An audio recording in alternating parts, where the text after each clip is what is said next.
নমস্কাৰ পুৱাৰ খবৰলৈ স্বাগতম জনাই কেইবাটাও গুৰুত্বপূৰ্ণ খবৰৰ সৈতে ষ্টুডিঅ'ত মই সাগৰিকা আহিছো বাতৰিৰ মাজলৈ মহাবিদ্যালয়ৰ নিযুক্তিত এতিয়াৰ পৰা বাধ্যতামূলক নহব পিআৰচি তৃতীয় আৰু চতুৰ্থ বৰ্গৰ বাবেও প্ৰয়োজন নহব পিআৰচি আৰু উচ্চ শিক্ষা বিভাগৰ উপ সঞ্চালকে সকলো মহাবিদ্যালয়লৈ প্ৰেৰণ কৰিছে ইতিমধ্যে জাননী আৰু শিক্ষা বিভাগৰ নিৰ্দেশনাক লৈ এতিয়া চৌদিশে অসন্তুষ্টি আৰু শীঘ্ৰেই এই বাতিলৰ দাবী বিভিন্ন দল সংগঠনৰ এই মুহূৰ্তত জনাই আছো মহাবিদ্যালয়ৰ নিযুক্তিত বাধ্যতামূলক নহব এতিয়াৰ পৰা পিআৰচি আৰু তৃতীয় আৰু চতুৰ্থ বৰ্গৰ বাবেও প্ৰয়োজন নহব পিআৰচি আৰু উচ্চ শিক্ষা বিভাগৰ উপ সঞ্চালকে সকলো মহাবিদ্যালয়লৈ প্ৰেৰণ কৰিছে জাননী আৰু শিক্ষা বিভাগৰ নিৰ্দেশনাক লৈ এতিয়া চৌদিশে অসন্তুষ্টি দেখিবলৈ পোৱা গৈছে শীঘ্ৰেই এই সিদ্ধান্ত বাতিলৰ দাবী জনাইছে বিভিন্ন দল সংগঠনে এই মুহূৰ্তত জনাই আছো সবিশেষ উচ্চ শিক্ষা বিভাগে চাকৰিৰ বাবে এতিয়াৰ পৰা পিআৰচি নালাগে বুলি ঘোষণা কৰাৰ পিছতে এতিয়া চৌদিশে ব্যাপক প্ৰতিক্ৰিয়াৰ সৃষ্টি হৈছে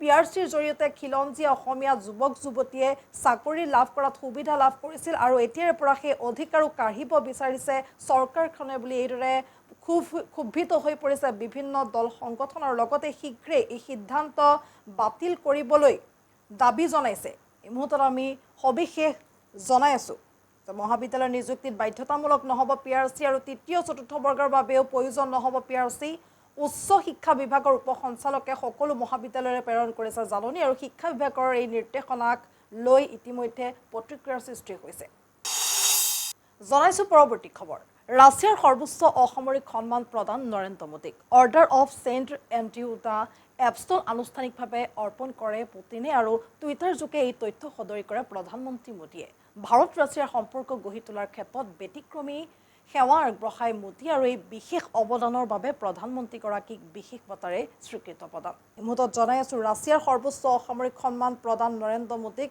order of Saint Andrew the Apostle আনুষ্ঠানিক অৰ্পণ কৰে পুতিনে আৰু টুইট যোগে এই তথ্য সদৰি কৰে প্ৰধানমন্ত্ৰী মোদীয়ে ভাৰত ৰাছিয়াৰ সম্পৰ্ক গঢ়ি তোলাৰ ক্ষেত্ৰত ব্যতিক্ৰমী সেৱা আগবঢ়াই মোদী আৰু এই বিশেষ অৱদানৰ বাবে প্ৰধানমন্ত্ৰীগৰাকীক বিশেষ বঁটাৰে স্বীকৃতি প্ৰদান কৰিছে প্ৰধানমন্ত্ৰীগৰাকীয়ে শিৱসাগৰৰ চাৰিং গাঁও পঞ্চায়তৰ ভৰালী চুকৰ পথৰ দুৰাৱস্থা এজাক বৰষুণতে বোকাময় অঞ্চলটোৰ পথ চাওক গৌৰীসাগৰৰ পৰা কৃতিদীপ্ত ভূঞাৰ এক প্ৰতিবেদন নমস্কাৰ মই কৃতিদীপ্ত আৰু আপোনালোকে চাই আছে এনি ভাৰত 24 হয় এই অসম চৰকাৰে প্ৰত্যেক দিনাই বিভিন্ন ধৰণৰ অভিলাষী আঁচনি তেওঁলোকে প্ৰস্তুত কৰি আহিছে আৰু গাঁৱে গাঁৱে তেওঁলোকে যি সুন্দৰ ৰাস্তা পদূলি নিৰ্মাণৰ এক প্ৰতিশ্ৰুতি তেওঁলোকে প্ৰত্যেক যি ইলেকশ্যন সেই ইলেকশ্যন আহে তেওঁলোকে তাৰ আগত যি ৰাইজৰ ওচৰলৈ আহে সেই ৰাইজৰ ওচৰলৈ আহোঁতে তেওঁ এটাই প্ৰতিশ্ৰুতি তেওঁলোকে প্ৰদান কৰে য'ত য'ত ৰাস্তা পদূলিবোৰ এতিয়াও সুচল হৈ উঠা নাই সেই ৰাস্তা পদূলিবোৰ তেওঁলোকে সুচল কৰি দিয়াৰ তেওঁলোকে প্ৰতিশ্ৰুতি প্ৰদান কৰে তেনেদৰে আজি মই উপস্থিত আছোঁ শিৱসাগৰ জিলাৰ চাৰিং পঞ্চায়তৰ অন্তৰ্গত এখনি গাঁৱত 2 নং বাৰুৱতী গাঁৱত আৰু সেই বাৰুৱতী গাঁৱৰ এক ভৰালী চুক সেই ভৰালী চুকত মই উপস্থিত আছোঁ আৰু মোৰ সতীৰ্থ কেমেৰা পাৰ্চনে সমগ্ৰ পৰিৱেশ দেখাই আছে আপোনালোকক এইসকলে ভুক্তভোগী মহিলা আৰু এইসকলে ৰাইজ সেই গাঁৱৰ ৰাইজ আৰু এই গাঁৱৰ ৰাইজসকলে এটুপি খোৱা পানীৰ পৰা বঞ্চিত হৈতো আছেই আৰু তেওঁলোকে লগতে যি তেওঁলোকৰ অহা যোৱাৰ মূল পথ সেই মূল পথটো তেওঁলোকে সুচল হৈ উঠা নাই তেওঁলোকৰ প্ৰত্যেক স্কুল কলেজৰ ছাত্ৰ ছাত্ৰী তেওঁলোকে পঠিয়াবলগীয়া হয় বোকাৰে তেওঁলোকে পঠিয়াবলগীয়া হয় যদি গাঁৱত কাৰোবাৰ বেমাৰ আজাৰ হয় সেই বেমাৰ আজাৰ ৰোগীৰো তেওঁলোকে কাণত তুলি বা অন্য ব্যৱস্থাৰে তেওঁলোকে কিন্তু মেডিকেললৈ নিবলগীয়া হয় কাৰণ এই ৰাস্তাটোত গাড়ী সোমাব নোৱাৰে এনেকুৱা এটাই বিপৰ্যয় এই ৰাস্তাটোত তেওঁলোকে ইয়াত বসবাস কৰি থাকিবলগীয়া হৈছে মোৰ ওচৰত ৰাইজ আছে এই ৰাইজৰ পৰা মই তেওঁলোকক জানিব বিচাৰিম তেওঁলোকে কয় ভোট দিবা আমি এবাৰ ৰাস্তাটো ভাল কৰি দিম কিন্তু আমাক আশাত হেৰি দি থৈ যায় কিন্তু পাছতে পাহৰি যায় তেওঁলোক জিকাৰ লগে লগে সেইকাৰণে আমাৰ এতিয়া ল'ৰা ছোৱালী স্কুল যোৱা বহুত অসুবিধা হয় তেওঁলোকে চেণ্ডেল হাতত লৈ যাব লাগে মেইন ৰাস্তাৰ ওচৰত পানী বিচাৰি ভৰি ধুব লাগে এইখিনি অসুবিধাৰ কাৰণে আমি চৰকাৰক জনাওঁ আমাৰ যেন এই চুকৰ ৰাস্তাটো ভাল কৰি দিয়ে সেইটো কাৰণে আমি বহুত অনুৰোধ জনাইছিলোঁ কিন্তু আজিলৈকে তেওঁলোকে কামটো কৰা নাই ৰাস্তা পদূলি ভাল হৈ আমাৰ কিন্তু এই চুকটোত আজিলৈকে ৰাস্তাটো ভাল কৰিব পৰা নাই আপোনালোকৰ এখন গাঁৱত কিমান মানুহ আছে কিমান ঘৰ মানুহ আছে আমাৰ ইয়াত 15 ঘৰ মানুহ আছে 15-20 ঘৰে হ'ব 20 ঘৰ হ'ব হয় তেওঁলোকে জনাইছে এই যি ৰাস্তা তেওঁলোকৰ এইখন গাঁৱৰ যিটো তেওঁলোকৰ অহা যোৱাৰ মূল পথ সেই মূল পথটো তেওঁলোকে বহুবাৰ তেওঁলোকে অভিযোগ উত্থাপন কৰিছে ৰাস্তাটো ঠিক কৰি দিবৰ কাৰণে স্থানীয় যি বিধায়ক আছে পুৰণা আমগুৰি সমষ্টিৰ বিধায়ক প্ৰদীপ হাজৰিকাদেৱকো তেওঁলোকে অনুৰোধ জনাইছে আৰু লগতে নতুন যি সমষ্টি নিৰ্ধাৰণ হৈছে সমষ্টি নিৰ্ধাৰণত শিৱসাগৰ বিধানসভা সমষ্টিৰ যি বিধায়ক অখিল গগৈ ডাঙৰীয়াও তেওঁলোকৰ ওচৰত উপস্থিত হৈছিল আৰু তেওঁ জনাইছিলে যে অতি সোনকালে তেওঁলোকৰ যি মূল পথটো সুন্দৰৰূপে তেওঁলোকে নিৰ্মাণ কৰি দিয়াৰ প্ৰতিশ্ৰুতি দিছিলে কিন্তু আজিৰ তাৰিখত সেয়া হৈ উঠা নাই এতিয়া বৰ্তমান বাৰিষাৰ সময় আৰু বৰষুণৰ যেতিয়া বতৰ হয় সেই বৰষুণৰ বতৰত তেওঁলোকে কিন্তু ঘৰৰ ভিতৰৰ পৰা ওলাব নোৱাৰা অৱস্থা হয় যিহেতু এইটো ৰাস্তাত তেওঁলোকে অহা যোৱাৰ কোনো সুবিধা তেওঁলোকৰ হৈ নুঠে তেওঁলোকে হাতত চেণ্ডেল লৈ তেওঁলোকে পানীয়ে বা বোকাই তেওঁলোকে অহা যোৱা কৰিবলগীয়া হয় এয়াই আছিল এই যি লোকসকলৰ দুৰৱস্থা সেই দুৰৱস্থা অতিকৈ দুখজনক আৰু আমি অনুৰোধ জনাইছোঁ শিৱসাগৰৰ বিধানসভা সমষ্টিৰ বিধায়ক অখিল গগৈ ডাঙৰীয়াক অনুৰোধ জনাইছোঁ পুৰণা আমগুৰি সমষ্টিৰ বিধায়ক প্ৰদীপ হাজৰিকাদেৱকো অনুৰোধ জনাইছোঁ যে এই যি ৰাইজসকলৰ দুৰৱস্থা সেই দুৰৱস্থা তেওঁলোকে এবাৰ আহক চাওকহি আৰু এই যি তেওঁলোকৰ মূল পথটো সেই মূল পথটো অনতিপলমে তেওঁলোকে নিৰ্মাণ কৰাৰ ব্যৱস্থা কৰক আৰু এয়াই আছিল আজিৰ বিগত 15 দিনে নিজৰ ঘৰখনলৈ উভতি যাব পৰা নাই বানাক্ৰান্তই চিপাঝাৰৰ পৰা কেইবাখনো গাঁও এতিয়া পানীৰ তলত চাওঁহক চিপাঝাৰৰ পৰা আসলামউদ্দিন আহমেদৰ এই প্ৰতিবেদন হয় আজি প্ৰায় 15 দিন হ'ল চিপাঝাৰ সমষ্টিত এতিয়াও অপৰিৱৰ্তিতভাৱে দেখিবলৈ পোৱা গৈছে বান এয়া হৈছে চিপাঝাৰ সমষ্টিৰ অন্তৰ্গত গন্ধিয়া পথাৰ মিলন বজাৰ আৰু হেটি বজাৰ আৰু বিভিন্ন ঠাইত এনেদৰে দেখিবলৈ পোৱা গৈছে বানপানীৰ পৰিস্থিতি আৰু মোৰ লগত কিছু লোক আছে আমি তেওঁলোকৰ পৰা জানিব বিচাৰিছোঁ আপোনালোকৰ এই পৰিস্থিতিটো আজি প্ৰায় 15 দিন হ'ল কি ক'ব 20 দিনমান হৈ গ'ল মানে ক'বলগীয়া মানে আমি বৰ অসুবিধাত আছোঁ বহুত কষ্টত আছোঁ 15-20 দিন হ'ল আমি এই ধৰণৰ মানে যদিও মাথাউৰিত আশ্ৰয় লৈ আছোঁ তথাপি কিন্তু আমাৰ খোৱা বোৱা বা আমাৰ বিভিন্ন ধৰণৰ ব্যৱস্থা যিবিলাক থকা মেলা সেইবোৰ ব্যৱস্থা মানে আমাৰ নাই চৰকাৰ বা প্ৰশাসনৰ ফালৰ পৰা আমাক তেনেকুৱা ধৰণৰ খাদ্যৰ যোগান ধৰিব লাগিছিল তেনেকুৱা আমাক ধৰা নাই আৰু থাকিবলগীয়া আমাৰ যিটো ওপৰত চালি এটা লাগে তিৰপল লাগে বৰষুণ দিলে আমি মানে জিকিব লাগে আৰু ৰ'দ দিলে আমি মানে হেৰি খাব লাগে ৰ'দ খাব লাগে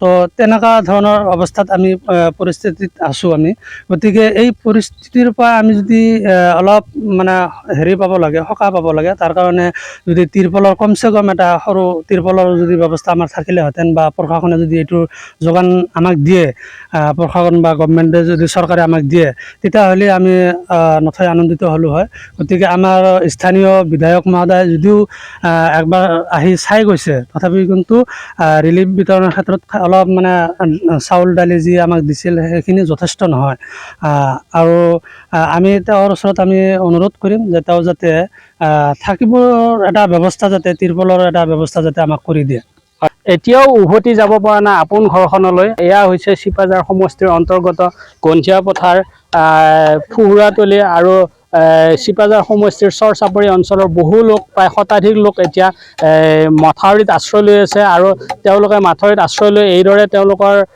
সমস্যাৰ কি সমস্যা হৈছে আমি জানিবৰ কাৰণে চেষ্টা কৰিম এনেদৰে তেওঁলোকে এখন তিৰপলৰ তলত এইদৰে মাথাউৰিত আশ্ৰয় লৈছে আমি কিছু লোকৰ লগত কথা পাতিম কি ক'ব আপোনালোকৰ সমস্যাবিলাক এতিয়া আপোনালোকে এখন তিৰপলৰ তলত এতিয়া আশ্ৰয় লৈ আছে কি হয় আমাৰ বহুত আজি গত 15 দিন হ'ল আমাৰ এনেকুৱা অসুবিধা হৈ আছে আমি ঘৰত যাব পৰা নাই মাথাউৰিৰ পৰা আমি এনেকৈ মাথাউৰিত আছোঁ যে কষ্টত আছোঁ ওপৰততো আমাৰ তিৰপল নায়ে নেট জ্বালাই দি আমি চালিয়া কৰি আছোঁ আৰু সৰু সৰু কিছুমান বাচ্চা আছে বাচ্চাগিলাক লৈ অসুবিধা হৈছে ৰ'দ দিলে আমি ৰ'দত পৰিব লগা হৈ গৈছে গতিকে আমি বিধায়ক মহোদয়ক মই আহ্বান জনাওঁ যে অতি সোনকালে আমাৰ তিৰপলৰ ব্যৱস্থা কৰে আৰু স্বাস্থ্যৰ বিষয়ে যাতে আমাৰ সুবিধা কৰি দিয়ে যিবিলাক কিছুৱা চলি মানে জ্বৰ হৈ আছে হাগনি হৈ আছে সেইবিলাক যাতে কিবা পিল চিল ব্যৱস্থা কৰি দিয়ে আমাৰ অতি সোনকালে এইটো আমাৰ আহ্বান বৰষুণ দিলে কেনেকৈ থাকে বৰষুণ দিলে কি কৰিবা আমাৰ জিকবা লাগে উপায় নাই আৰু তিৰপলে নাই আমাৰ নিজিকাকৈ আৰু কেনেকৈ থাকিম আমি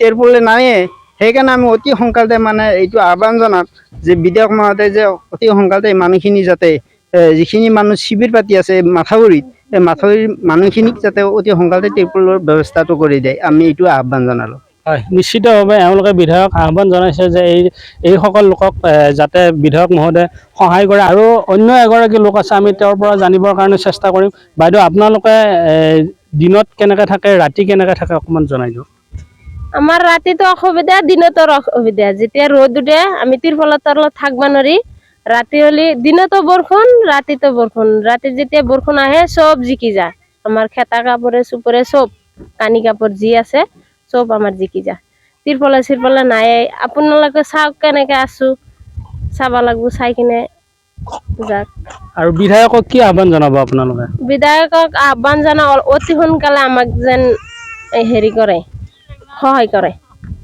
হয় নিশ্চিতভাৱে এনেকুৱা পৰিৱেশত যি পৰিৱেশ হৈছে এই পৰিৱেশ দেখিবলৈ খুব দুখ লগা পৰিৱেশ আৰু বিধায়ক মহোদয়ক এওঁলোকে আহ্বান জনাইছে যে বিধায়ক মহোদয়ে যাতে কিছু সহায় সাহায্য কৰি এওঁলোকক এই পৰিস্থিতি সোণাৰীৰ বিভিন্ন অঞ্চলত চোৰৰ টিঘিলঘিলনি এইবাৰ চোৰৰ চকু জিমত সোণাৰীৰ SD কোল্ড জিমত চোৰৰ চাফাই অভিযান লুটি নিলে লক্ষাধিক টকাৰ বহু মূল্যৱান সামগ্ৰীৰ লগতে জিমটোত থকা CCTVৰ ৰেকৰ্ডাৰ DVR মেচিনো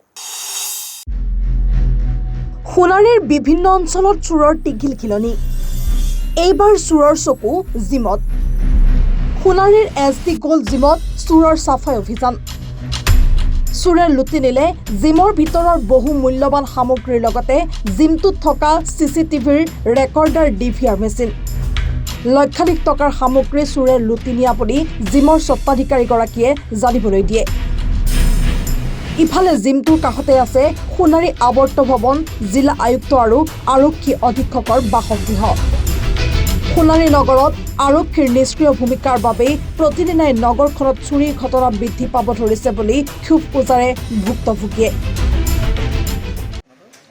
জিমত নিশা আজি চুৰি হ'ল তলা ভাঙি চুৰ সোমালে উপদ্ৰৱ কৰিলে গোটেই বিশৃংখলভাৱে ভাঙি মেলি CC কেমেৰাৰ ফুটেজ থকা আমাৰ যিটো বক্স সেইটোকে লৈ গ'ল আৰু ইনভাৰ্টাৰ লৈ গ'ল কেছ বক্স ভাঙিলে কেছৰ পৰা পইচা অলপ নিলে বিশৃংখল কৰি গ'ল ৱেব ফুটিং কিবা কিবি আছিলে এইবিলাক নিলে মানে সোণাৰীবাসী বৃহৎ অসুবিধাত পৰিছোঁ এইকেইদিন নন ষ্টপ চুৰ হৈ আছে সোণাৰী প্ৰতিটো মুহূৰ্তত চাব প্ৰতিদিনাই চুৰি হৈছে প্ৰতিখন দোকানত চুৰি হৈ আছে সোণাৰী প্ৰশাসনে পুলিচ প্ৰশাসনে কি ব্যৱস্থা লৈছে কেনেকৈ কি তহলদাৰী কৰিছে একো বুজি পোৱা নাই আচলতে ভালকৈ গুৰুত্ব নিদিলে কিন্তু সোণাৰীবাসী আৰক্ষীৰ নিষ্ক্ৰিয় ভূমিকা হয় তেনেকুৱাই লাগিছে কাৰণ তহলদাৰী যদি থাকিলেহেঁতেন ইমান সহজে ইমান মাজমজিয়াত DC বাংলাৰ বা SP বাংলাৰ কাঠৰ পৰা জিম এটাৰ পৰা বস্তু চুৰি কৰি লৈ যাব নোৱাৰে তাৰমানে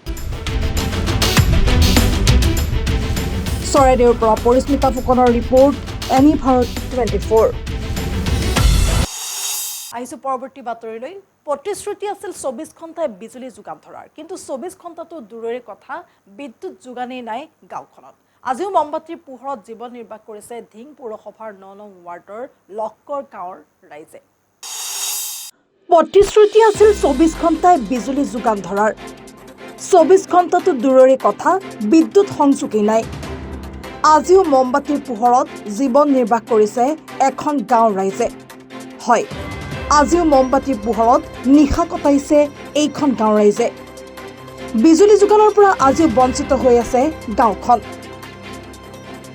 গাঁওখন কিন্তু কোনো চৰাঞ্চলৰ বা ভিতৰুৱা অঞ্চলৰো নহয় পৌৰসভাৰ অন্তৰ্গতই এই বিশেষ গাঁওখন উৎকট গৰমৰ দিনতো ফেনৰ বতাহ অকণমান লোৱাৰো সৌভাগ্য হোৱা নাই দুৰ্ভগীয়া গাঁওবাসীৰ এই গাঁওখন হ'ল ধিং পৌৰসভাৰ 9 নং ৱাৰ্ডৰ লহকৰ ঘাট বছৰ বছৰ ধৰি বিজুলী বাতিৰ অবিহনেই এক অন্ধকাৰ জীৱন অতিবাহিত কৰি আহিছে গাঁওখনৰ লোকসকলে এই ক্ষেত্ৰত গাঁওখনৰ লোকসকলে ধিং পৌৰসভাৰ লগতে ধিং বৈদ্যুতিক উপসংমণ্ডলৰ ওচৰত বাৰে বাৰে কাকুতি মিনতি কৰাৰ পাছতো কোনো ধৰণৰ সুফল লাভ নকৰিলে আজি পৰ্যন্ত যাৰ ফলস্বৰূপে মমবাতি জ্বলাই জীৱন অতিবাহিত কৰিছে গাঁওখনৰ প্ৰতি ঘৰ লোকে বিদ্যালয় মহাবিদ্যালয়ত অধ্যয়নৰত ছাত্ৰ ছাত্ৰীসকলেও আজিৰ তাৰিখত মমবাতিৰ পোহৰতে কৰিবলগীয়া হৈছে পঢ়া শুনা ইমানৰ পাছতো যেন গা লৰা নাই বিদ্যুৎ বিভাগৰ লগতে ধিং পৌৰসভাৰ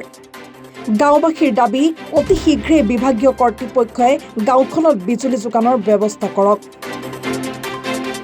কিন্তু আমাৰ ইয়াত আমি সন্ধিয়া হ'লে অন্ধকাৰ হয় যিহেতু আৰু এইটো ৰাস্তাটো দিয়া মানে ডাক্স খোৱা বা অন্যান্য আজিকালি কিবা কিবি এইবিলাক বহুত দুষ্ট ল'ৰা ছোৱালী ঘূৰি ফুৰে তাৰপিছত এতিয়া চুৰ ডকাইতো হয় অন্ধকাৰ সুযোগ লৈ গতিকে এতিয়া আমি আজিৰ যুগতো মমবাতি জ্বলাই ল'ৰা ছোৱালী পঢ়া শুনা কৰিবলৈ দিব লগা হয় গতিকে আপোনালোকৰ জৰিয়তে এইটোৱে অনুৰোধ আৰু আমি গোটেইখিনি ৰাইজ গোট খাই বিদ্যুৎ বিভাগক দৰখাস্তও কৰিছোঁ, তেওঁলোকে কোনো মানে গুৰুত্ব নিদিয়ে। গতিকে আপোনালোকৰ জৰিয়তে মই এইটোৱে কওঁ, আমাক সোনকালে লাইনৰ ব্যৱস্থাটো কৰি দিয়ক। ঘূৰাৰ লগে টকা দিব লাগিব।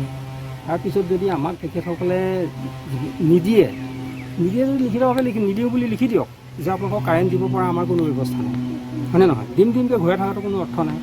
নিদিওঁ বুলি লিখি দিয়ক যে আপোনালোকক কাৰেণ্ট বিজুলী বাতি কোনো ব্যৱস্থা কৰিব নোৱাৰিম, তাত কোনো ব্যৱস্থা কৰাৰ সুবিধা আমাৰ ফালৰ পৰা নাই বা আমাৰ ক্ষমতা নাই। গতিকে আমি সেইটোহে জানাম। যদি আপোনালোকে নোৱাৰে আমাক লিখি দিয়ক। আমি দিয়া দৰখাস্তবিলাক যদি আপোনালোকে ফালি দলিয়াই পেলাইও দিছে, কিন্তু নাজানো, এনেকুৱা কথা। গ'লে কয় হ'ব, দুদিনৰ পিছত আহে। ল'ৰা ছোৱালী বিভিন্ন কথা লৈ পেলাই অসুবিধা হৈছে। আমি অফিচত যাওঁ, গ'লে তেওঁলোকে নিজে মানে পোষ্ট কিনিব লাগে, ইটো কৰিব লাগে, সিটো কৰিব, এইখিনিতো আমাৰ সামৰ্থ্য নাই। এতিয়া আপোনাৰ চহৰ অঞ্চলতো লাইন আছে, কিন্তু আমাৰ পৌৰসভাৰ অন্তৰ্গত হৈও আমি মানে লাইন পোৱা নাই। এই ক্ষেত্ৰত আপোনালোকে পৌৰসভাক অৱগত কৰিলেও তেওঁলোকৰ কোনো মানে সহানুভূতি দেখুওৱা নাই আমাৰ। কি কয় তেওঁলোকে এইটো APDCL কাম বুলি কয়, মানে হাত সাৰিব বিচাৰে আৰু। ধিঙৰ পৰা ছাইদুল ইছলামৰ ৰিপৰ্ট, এনি ভাৰত। বাতৰি পৰৱৰ্তী অংশলৈ যোৱাৰ আগতে ল'ব বিচাৰিছোঁ চমু বাণিজ্যিক বিৰতি। এনি ভাৰত 24ৰ প্ৰথম প্ৰয়াস, জুবিন গাৰ্গৰ গীতৰ প্ৰতিযোগিতা। জুবিনৰ গানে কি আনে?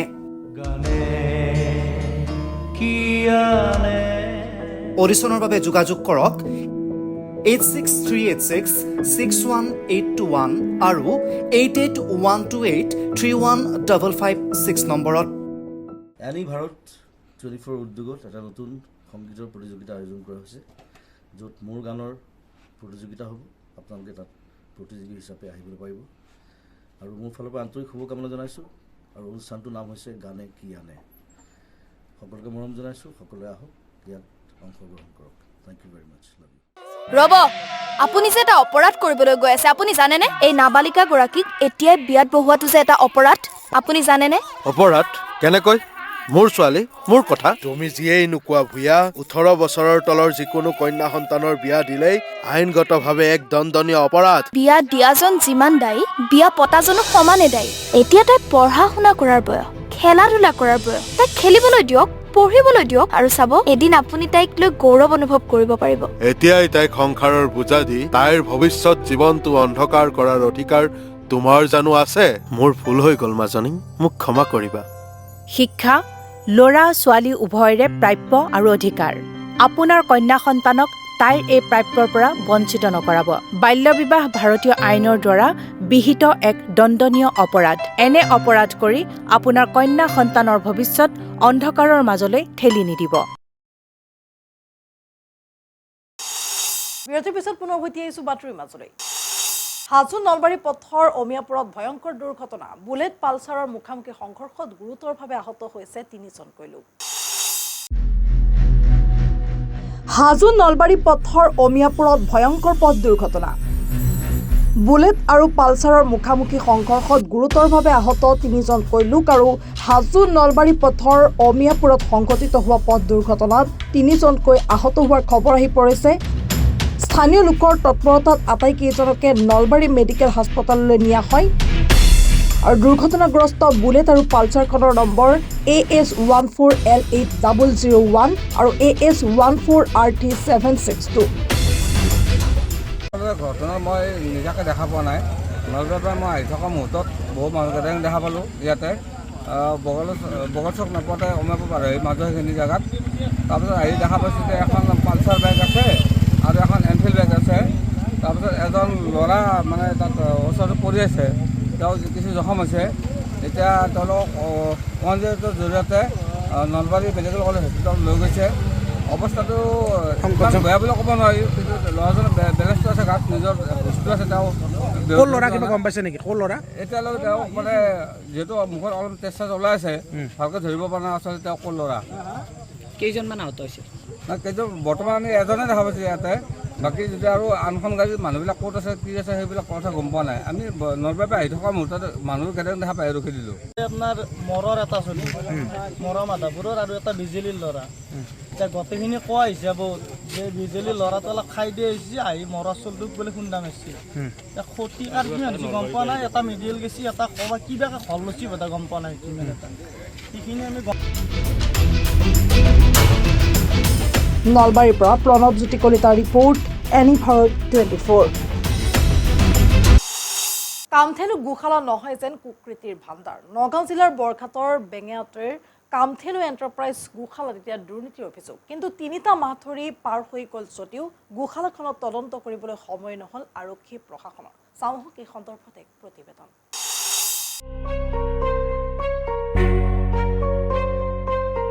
কামধেনু গোশালা নহয় যেন কুকৃতিৰ ভাণ্ডাৰ। এনি ভাৰত 24 ফাদিল কৰিছিল সকলো। নগাঁও জিলাৰ বৰঘাটৰ বেঙেনাহাটীৰ কামধেনু এণ্টাৰপ্ৰাইজ গোশালাত সংঘটিত দুৰ্নীতিৰ বাতৰি প্ৰকাশ কৰিছিল এনি ভাৰত 24। গোশালাৰ কুকৃতি উদঙাই দিয়াৰ পাছতেই ৰুজু হৈছিল গোচৰ। কিন্তু 3টা মাহ পাৰ হৈ গ'ল যদিও গোশালাখনত তদন্ত কৰিবলৈ সময় নহ'ল আৰক্ষী প্ৰশাসনৰ। গোশালাখনৰ ফৰিদুল ইছলামক গ্ৰেপ্তাৰ কৰাটো দূৰৰে কথা, সোধপোছ কৰিবলৈও মাতিবই নোৱাৰিলে আৰক্ষীয়ে। গোধনক খাদ্য নিদিয়াৰ গুৰুতৰ অভিযোগ। বৰঘাট বেঙেনাহাটীৰ কামধেনু গোশালাই গৰুক খাদ্য যোগান নধৰাৰ অভিযোগ দীৰ্ঘদিনীয়া। গোশালাত থকা গোধনক খাদ্য নিদিয়াত লেৰেলা চেপেটা অৱস্থা হৈছে গোধনৰ। ইমানে নহয়, গোধন কলা বজাৰত বিক্ৰী কৰাৰ অভিযোগো উত্থাপিত হৈছিল। আৰক্ষীয়ে জব্দ কৰা গৰুসমূহ গোশালাত জমা কৰা হয়, কিন্তু গোশালা কৰ্তৃপক্ষই গৰু বিক্ৰী কৰি অন্তৰ্ধান হোৱা বুলি দেখুৱায়। আনহাতে গোশালাত ফৰিদুল ইছলামে গৰুৰ সংখ্যা বেছি দেখুৱাই চৰকাৰৰ ঘৰৰ পৰা টকা উলিয়াই পকেট গৰম কৰাৰো অভিযোগ উত্থাপিত হৈ আহিছে। বৰঘাট উপ আৰক্ষী চকীয়ে ফৰিদুলক সহায় কৰাৰ অভিযোগ। কামধেনু গোশালাৰ বিৰুদ্ধে 354/24 নম্বৰ ৰুজু হৈছিল যদিও বৰঘাট উপ আৰক্ষী চকীয়ে ফৰিদুলক গ্ৰেপ্তাৰ নকৰিলে। মন্ত্ৰীৰ ঘনিষ্ঠ বুলি ভিন্ন মাধ্যমত জাহিৰ কৰি ফুৰা ফৰিদুলক গ্ৰেপ্তাৰ নকৰাত পুনৰ দুগুণ উৎসাহেৰে অনিয়ম সংঘটিত কৰাৰ গুৰুতৰ অভিযোগ উত্থাপিত হৈছে। Bureau report any Bharat 24। প্ৰদূষণ নিয়ন্ত্ৰণ পৰিষদত অস্বাস্থ্যকৰ পৰিৱেশৰ ভিতৰত অনিয়ম অনীতিৰ ৰাজত্ব, দুৰ্নীতি অনিয়মেৰে পৰিষদৰ একাংশই চপাইছে ধন। চাওক এই প্ৰতিবেদন। স্বাস্থ্যহীন প্ৰদূষণ নিয়ন্ত্ৰণ পৰিষদ।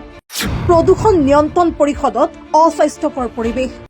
পৰিষদৰ ভিতৰত এতিয়া অনিয়ম অনীতিৰ ৰাজত্ব। দুৰ্নীতি অনিয়মেৰে ধন চপাই আছে কোনে? দুৰ্নীতিৰ সম্ৰাটক বৰপিৰা পাৰি দিয়ে কোনে? অপৰাধমূলক গোচৰ থকা বিষয়াক পদোন্নতিৰ যোজা। মূৰৰ পৰাই গেলিছে প্ৰদূষণ নিয়ন্ত্ৰণ পৰিষদ। চৰকাৰী নীতি নিৰ্দেশনা অনুসৰি কোনো কামেই নহয় পৰিষদখনৰ আভ্যন্তৰত। ওপৰ মহলক সন্তুষ্ট কৰি ৰাখি সোঁৱে বাৱে ধন ঘটাৰ যেন প্ৰতিযোগিতা চলিছে ইয়াত। এনি ভাৰত 24 ধাৰাবাহিকভাৱে সম্প্ৰচাৰ কৰি আহিছে প্ৰদূষণ নিয়ন্ত্ৰণ পৰিষদত চলি থকা দুৰ্নীতিৰ আখ্যান। এই আখ্যানত শীৰ্ষস্থানপ্ৰাপ্ত বিষয়াজন অতিৰিক্ত মুখ্য অভিযন্তা হিচাপে কৰ্মৰত। নাম তেওঁৰ গকুল ভূঞা। এইগৰাকী অতিৰিক্ত মুখ্য অভিযন্তাই পৰিষদখনৰ অধ্যক্ষ অৰূপ মিশ্ৰৰ আশীষ লাভ কৰি দিনক দিনে হৈ উঠিছে শক্তিমন্ত। কালৈকো কেৰেপ নকৰা গকুল ভূঞাই জানে কেনেকৈ ওপৰ মহলক সন্তুষ্ট কৰি ৰাখিব লাগে। এই কৌশল জনাৰ বাবেই বিষয়াজনৰ মৰণ নাই। সকলো মেনেজ কৰিব জানে তেওঁ।